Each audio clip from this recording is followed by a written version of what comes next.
옆 사람 보시고 평화의 왕으로 오셨습니다. 이렇게 한번 말씀 나눠보겠습니다. 평화의 왕으로 오셨습니다. 예수님께서는 평화의 왕으로 오셨습니다. 그거를 이스라엘 사람들은 샬롬이라고 하죠. 평안을 빕니다. 주님의 평안이 함께 하소서를 샬롬 이렇게 간단하게 인사를 나누죠. 우리나라 인사말도 결국에는 안녕하세요 뭐 이런 말이 평안을 강조하는 인사말 아니겠습니까? 자, 오늘은 종려주일입니다. 종려주일, 고난주일 뭐 같은 말이에요. 오늘부터 고난주간이 시작됐습니다. 사순절의 마지막 한 주에 해당하는 고난주간은 예수님께서 예루살렘 성으로 들어가신 시작과 함께합니다. 예루살렘 성에 입성하신 오늘 종려주일부터 이제 다음 주 부활주일 전 토요일까지가 고난주간인데, 하나님의 아들이신 예수님이 온 세상 인류를 구원하시기 위해서 이 땅에 오심으로 십자가에 달려 죽으시기까지 그 예수님의 발자취를 기리는 때가 바로 고난주간입니다. 사순절 가운데서도 예수님께서 대적들에게 잡히시고 오신 고난을 당하시고 십자가에 달려 죽으시고 또 장사되신 그 기간이 바로 고난주간에 해당하는 사건들입니다. 예수님의 낮아지심, 천하고 천한 몸으로 이 땅에 오셔서 또 낮은 곳으로 죽으신 그 가장 절정에 달하는 때가 바로 이 고난주간이고요. 그래서 많은 교회에서는 이제 특별 새벽 기도나 또 금식이나 뭐 여러 가지 다양한 행사들을 통해서 그때를 예수님의 고난을 기리고 동참하는 것입니다. 카톨릭이나 종교회 등에서는 전통적인 교회에서는 사순절 기간에 지금도 경건의 유익을 위해서 금식을 하는 것이죠. 금식을 하는 거예요. 하루에 한 끼 이상 금식을 합니다. 고난주간에. 또 마태순환곡이라고 마태복음에 나오는 예수님의 그 고난당하는 모습을 그리는 그 노래를 듣고 또 경건한 음악을 듣고 자기가 좋아하는 먹거리를 자제하며 또 오락이나 뭐 아주 흥겨운 일들을 절제하는 때가 바로 이때입니다. 사순절 동안 특별히 예수님이 십자가에 달려 죽으신 이번 주 금요일이죠. 다가오는 금요일, 성 금요일에는 붉은색 육류를 피하는 사람이 많아서 서양에서는 이번 주 금요일, 성 금요일 날 감자튀김하고 채소가 가장 많이 팔리는 때라고 합니다. 중요한 것은 이 기간에 우리가 무엇을 안 먹고 무엇을 안 하고가 초점이 되는 게 아니라 예수님의 고난과 낮아지심과 십자가의 대속 제물이 되신 그 주님의 헌신을 우리가 기억하면서 그분의 삶을 우리도 닮아가는 것이 더 중요한 것이겠죠. 2018년 부활주일을 맞이하면서 사순절과 고난주간을 통해서 우리가 어떤 은혜를 누릴 것인가 여러분 기대가 되지 않으십니까? 우리가 나눈 평화를 바라는 이 마음처럼 특별히 이번 한 주간은 요즘 젊은 세대들은 스마트폰과 인터넷 없이는 살 수 없을 그런 미디어의 홍수 속에서 살아가는데 젊은이들 사이에서 미디어 금식을 하는 고난주간을 볼 수 있습니다. 즉 한 주간 동안 스마트폰이나 인터넷을 최대한 절제하는 것이죠. 뭐 TV도 마찬가지겠죠. 하나님의 음성에 더 귀 기울이기 위해서 며칠만이라도 주위의 그 시끄러운 소리를 멈추고 자기 자신을 돌아보며 내면 깊은 것을 통해 들려오는 하나님의 음성을 듣는 놀라운 때가 되시기를 바랍니다. 자, 오늘 본문으로 돌아와서 1절에서 7절까지를 보시면 화면에 있는 대로 보시는 대로 1절에서 7절 나귀를 타신 예수님 일행이 이제 나귀를 타고 예루살렘에 입성하시는 장면이 나옵니다. 예수님은 2명의 제자를 먼저 보내셔서 심부름을 시키셨는데 맞은편 마을로 가서 아직 아무도 타보지 않는 나귀 새끼 한 마리를 풀어서 끌고 오라고 말씀하셨습니다. 3절 말씀에 만일 누가 너희에게 왜 이렇게 하느냐 묻거든 주가 쓰시겠다 하라. 그리하면 즉시 이리로 보내리라 하시니. 놀라운 말씀이죠. 마치 하나님께서 모든 것을 주관하시는 그런 모습을 보여주는 말씀입니다. 같은 말씀을 공동번역에 이렇게 번역하고 있습니다. 만일 누가 왜 그러냐고 묻거든 주님이 쓰신다 하고 곧 돌려보내실 것이라고 말하여라. 공동번역에는 곧 나귀 새끼를 돌려보내실 것이라는 말씀이 추가되어 있는 것이죠. 더 자세하게 기록되어 있는 것이죠. 4절에서 6절까지를 보면 제자들이 예수님의 말씀대로 건넌 마을에 가서 어린 나귀가 매어 있는 것을 보고 주인과의 문제를 잘 해결하고 예수님의 말씀대로 나귀 새끼를 예수님 앞에 데리고 왔습니다. 7절에 제자들은 나귀 새끼 등에 자신들의 겉옷을 벗어서 얹어 놓았고 예수님이 그 제자들의 겉옷이 얹어진 그 나귀 새끼를 타시고 예루살렘 성으로 천천히 입성하셨습니다. 오늘 본문 이야기를 구약의 선지자 스가랴 선지자가 이렇게 전하고 있습니다. 구약 스가랴 9장 9절 말씀 같이 읽어보겠습니다. 시온에 따라 크게 기뻐할지어다. 예루살렘에 따라 즐거이 부를지어다. 보라 내 왕이 내게 임하시나니 그는 공의로우시며 구원을 베푸시며 겸손하여서 나귀를 타시나니 나귀의 작은 것 곧 나귀 새끼니라. 아멘. 어디서 많이 들어본 말씀이죠. 좀 전에 우리가 교동문에서 읽었잖아요. 오늘 종려주일 교동문에 나온 말씀입니다. 예수님이 나귀를 타시는 것은 구약의 예언이 그대로 이루어졌다는 것을 복음서의 기자들이 특별히 오늘 본문 마가복음의 저자 마가가 목격을 하고 예수님의 예루살렘 입성 사건 자체를 구약의 말씀이 신약에 와서 이루어졌다, 성취되었다로 증거하고 있다는 사실입니다. 오늘 본문에 그런 말씀들이 많이 나와요. 오늘 본문에 나오는 나귀는 일찍이 메시아와 관련된 짐승이었습니다. 우리나라에 나귀는 잘 없죠. 창세기 49장 11절 말씀에 보면 그의 나귀를 포도나무에 매며 그의 암나귀 새끼를 아름다운 포도나무에 맬 것이며 또 그 옷을 포도주에 빨며 그의 복장을 포도즙에 빨리로다. 자, 여기도 창세기 말씀에 이미 나귀의 이야기가 나왔는데 창세기 말씀에 나오는 저 나귀도 메시아를 상징한다는 것입니다. 유대의 랍비의 말 가운데, 랍비의 격언 가운데 이런 말씀이 있습니다. 꿈에 나귀를 본 사람은 메시아의 구원을 희망하라. 그만큼 나귀가 상징하는 게 뭐였겠습니까? 평화였다. 사진을 더 보면 좋겠는데 말하고 나귀를 한번 비교해 보면 좋겠습니다. 말 아시죠? 말은 솔로몬 시대에 애굽에서 수입해서 군마로 사용했다는 거예요. 그러니 말은 곧 전쟁을 상징하고 나귀는 성지의 제례동물, 성지에 가면 언제나 볼 수 있는, 누구나 볼 수 있는 친근한 동물이라는 것입니다. 곧 평화를 상징하는 동물이었던 것입니다. 지금도 애굽의 성지 여행을 가보면 나귀들이 그냥 평화로이 시내를 돌아다니는 것을 잘 볼 수 있습니다. 오늘 말씀의 제목 평화의 왕 8절에서 10절까지 말씀이 바로 예수님의 예루살렘 입성 장면을 생생하게 묘사했는데 그것이 곧 평화의 왕이라는 것입니다. 예수님이 나귀를 타고 예루살렘에 들어가시는 길에 사람들은 나뭇가지, 종려나뭇가지를 꺾어다가 길에 깔아놓고 환호했습니다. 어떤 사람은 종려나뭇가지를 흔들면서 예수님을 환영했습니다. 구약의 선지자들이 예언한 것처럼 복음서 기자들에게 예수님은 온 세상을 다스릴 왕이셨다는 것입니다. 예수님의 모습은 왕이었다는 거예요. 왕. 사람들이 겉옷을 벗어서 길 위에 펴놓았다는 것, 그것 역시 왕을 환영하는 의식 중에 하나였습니다. 종려나무를 흔드는 것도 초막절, 수장절이죠.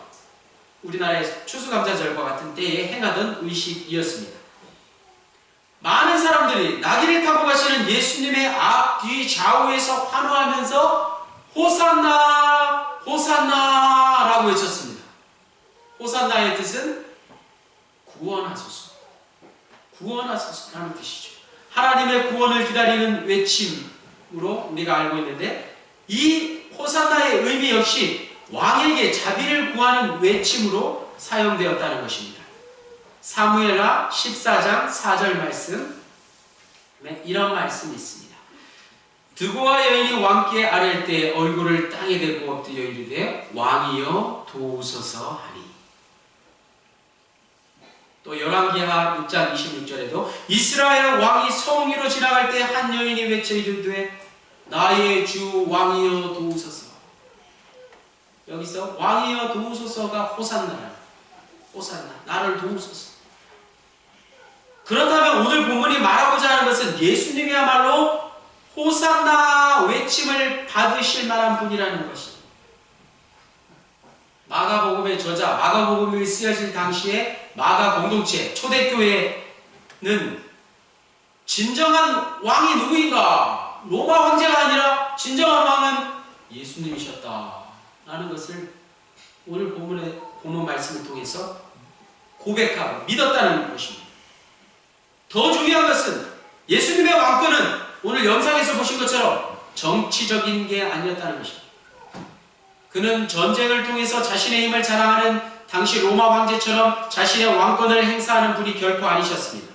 만약 예수님이 정치적인 왕이었다고 한다면 앞에 말 얘기를 한 것처럼 나귀를 타고 입성하실 게 아니라 말을 타고 당당하게 입성하셨을 것입니다.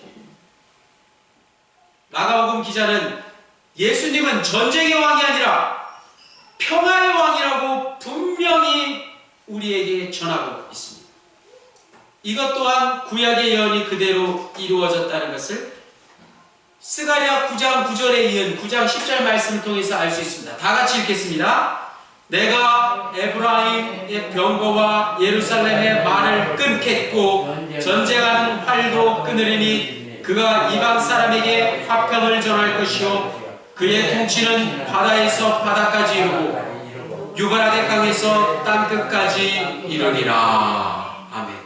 우리가 교동문에서 낭독했던, 고백했던, 읽었던 그 말씀입니다. 이 말씀대로 이미 오래전부터 모든 사람들은 평화를 강구했다는 것이에요. 평화이라는 것. 우리 인간은 평화를 갈망하는 존재라는 것입니다. 그래서 말씀을 시작할 때 서로 인사를 하시면서 평화를 빌었던 것이죠. 우리나라 사람들이 만났을 때 인사하는 것, 안녕하세요, 안녕히 가세요, 안녕이라는 말의 의미도 바로 평안의 이 안자와 같은 것 아니겠습니까? 이스라엘 사람들이 만나고 계실 때 샬롬 하는 것도 같은 의미예요. 나라는 다르지만, 민족은 다르지만 인사에 서로의 평안을 구한다는 사실입니다. 놀라운 거 아니겠습니까?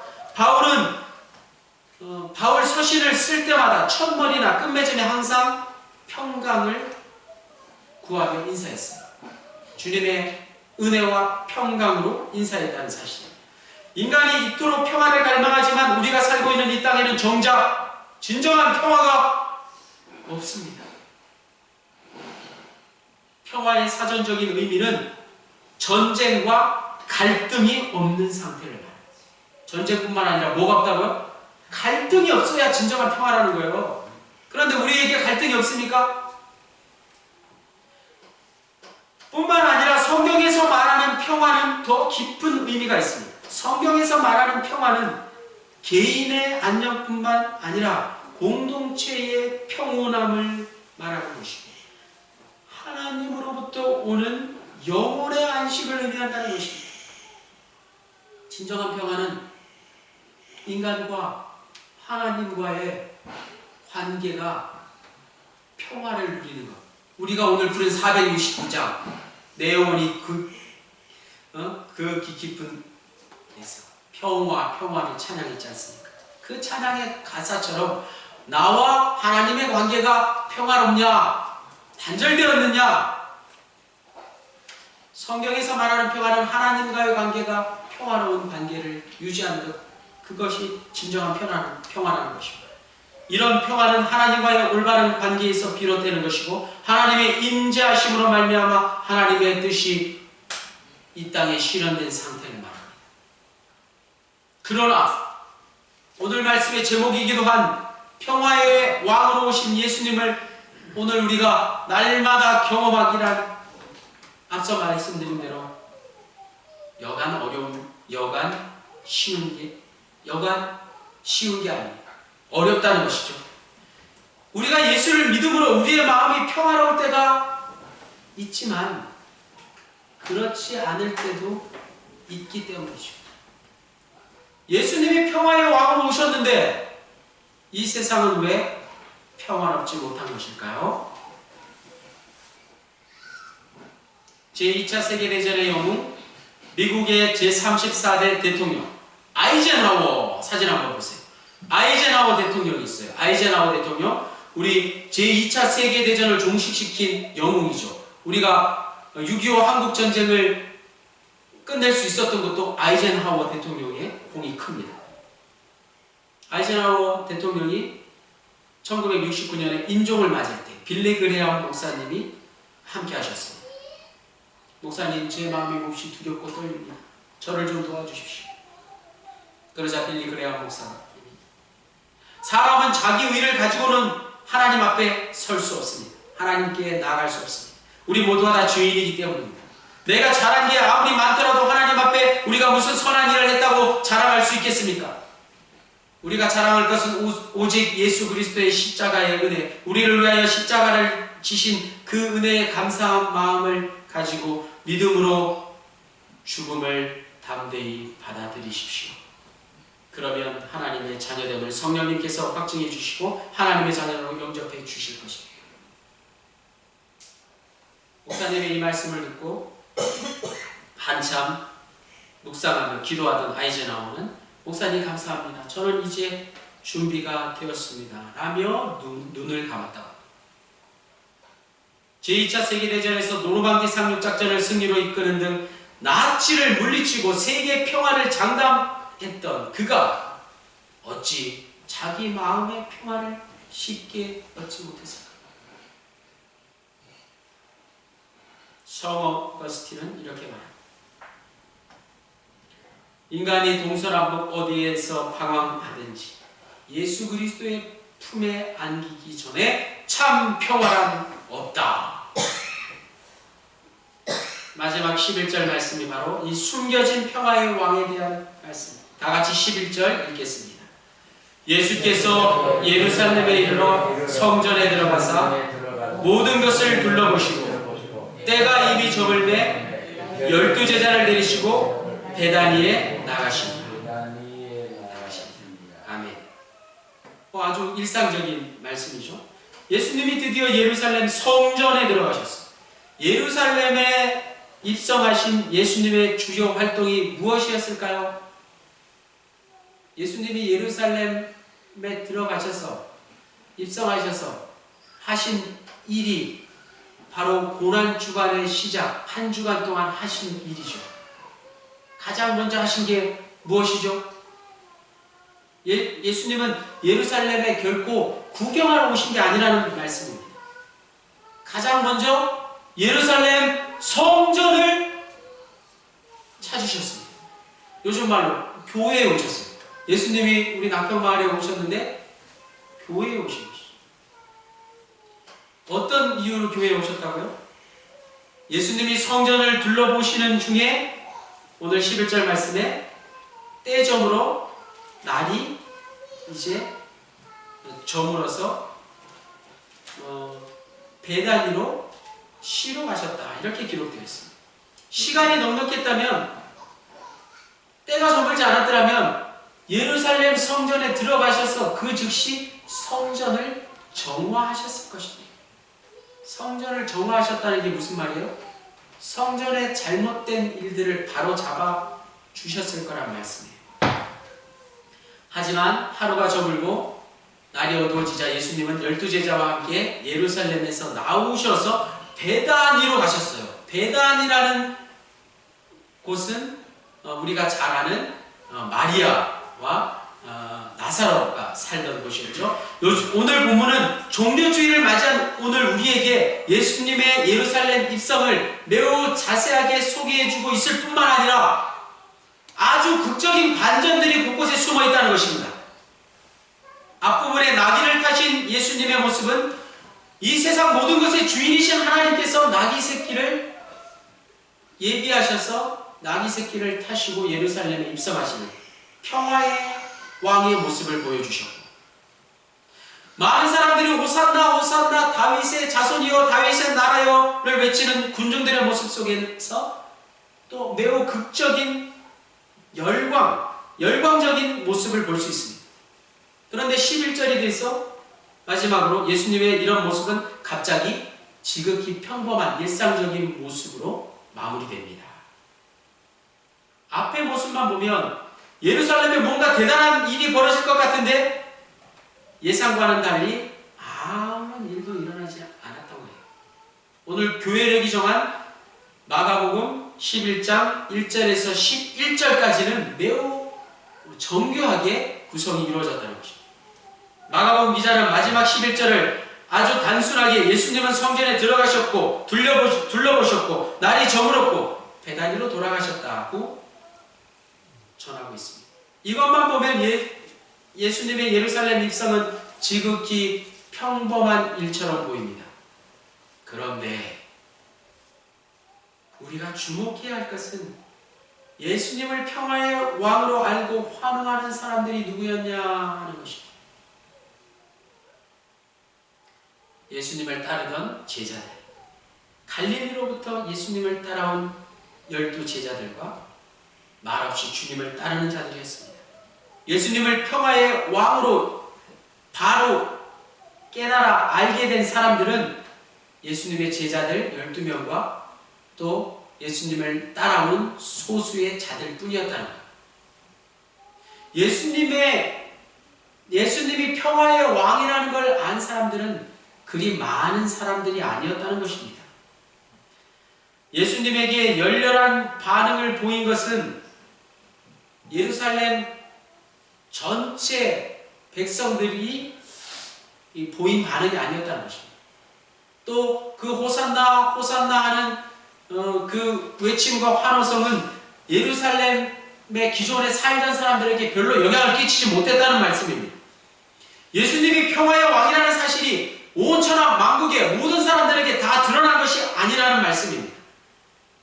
만약에 예수님이 전쟁에서 승리한 로마 장군의 개선 행진처럼 당당하게 호화스럽게 예루살렘에 입성했다면 예루살렘에 거하는 많은 사람들, 특별히 순례자들, 유월절을 앞두고 예루살렘에 모인 수많은 사람들이 예수님을 다 알아봤겠지만 나귀 새끼를 타시고 겸손하게 입성하신 예수님의 모습을 보고 주목한 사람은 그리 많지 않았다는 것입니다. 많은 사람들이 예수님을 진정 평화의 왕으로 알아보지 못했다는 것입니다. 마찬가지 주님이 다시 오시는 날까지 예수님이 평화의 왕이라는 사실을 여전히 많은 사람들이 알지는 못할 것이라는 말씀입니다. 저와 여러분이 예수님의 12제자와 예수님을 따른 무리들 속에 포함되어 있을 줄로 믿습니다. 우리는 예수님이 진정 평화의 왕이라는 사실을 깨닫고 주님 오시는 날까지 소망하며 살아야 될 것입니다. 고난주간을 맞이하여 예루살렘에 입성하신 예수님이 가장 먼저 하신 일이 무엇이었다고요? 예루살렘 성전을 정화하신 일, 깨끗하게 하신 일, 척결하신 일. 우리가 고난주간을 맞이해서 해야 할 일이 있다면 무엇일까요? 마찬가지로 에스겔 11장 23절 말씀이죠. 같이 읽겠습니다. 여호와의 영광이 성읍 가운데서부터 올라가 성읍 동쪽 산에 머물고. 구약의 에스겔 선지자는 이미 하나님의 영광이 예루살렘 성전을 떠나서 성읍 동쪽 산, 감람산, 올리브가 많은 그 감람산으로 옮겨질 것을 예언했습니다. 감람산에 골고다 언덕이 있고 십자가가 있는 곳 아니겠습니까? 예수님 이전에 일찍이 에스겔 선지자는 구약의 성전에 부족한 것, 잘못된 것이 있었다는 것을 오늘 우리에게까지 전하고 있는 것입니다. 예수님은 메시아로 이 땅에 오셔서 아니나 다를까 에스겔의 예언 그대로 성전을 둘러보시고 잘못된 성전을 깨끗게 정화하셨습니다. 그런 일이 오늘 우리에게도 반드시 있어야 합니다.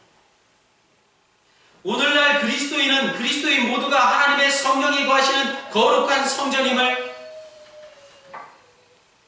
고린도전서 3장 16절 말씀을 통해서 잘 알고 있습니다. 같이 읽겠습니다. 너희는 너희가 하나님의 성전인 것과 하나님의 성령이 너희 안에 계시는 것을 알지 못하느냐. 우리의 몸이 성전인 것입니다. 예루살렘 성전은 무너져 내린 지 오래입니다. 더 이상의 성전은 없습니다. 교회당만 있습니다. 성전은 우리 마음속에 예수님을 통해서 성령님을 통해서 이제 우리의 마음속에 있는 게 성전입니다.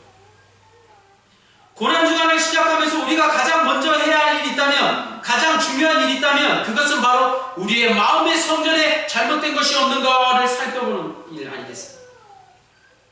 구약의 성전에 비유하자면 그것은 우리의 마음의 성전에 기도의 제단과 기도의 향기가 나는 향단과 말씀의 떡상, 말씀의 제단이 언제나 옳게 정돈되어 있는지를 점검하는 것, 바로 그것입니다. 그러므로 오늘 말씀, 평화의 왕으로 오신 예수님을 통해서 예수님이 이 땅에서 그토록 이루시고자 하신 일이 무엇이냐? 바로 평화를 이루기 위한 것이었음을 우리가 다시 한번 깨닫고 날마다 주님의 평화를 간구하시며 살아가시는 저와 여러분 모두가 되시기를 주님의 이름으로 간절히 축원합니다. 할렐루야. 하나님 아버지 감사합니다. 평화의 왕으로 이 땅에 오신 예수님을 통해서 우리도 주님을 닮아가기를 원합니다. 우리가 하는 모든 일이 주님의 평안이 함께 하시기를 원하오며 서로에게 평안이 되는 일을 하게 하시고 진정 날마다 주님의 평안을 간구하며 살아갈 수 있도록 우리에게 은혜를 베풀어 주옵소서. 예수 그리스도의 이름으로 기도하였습니다.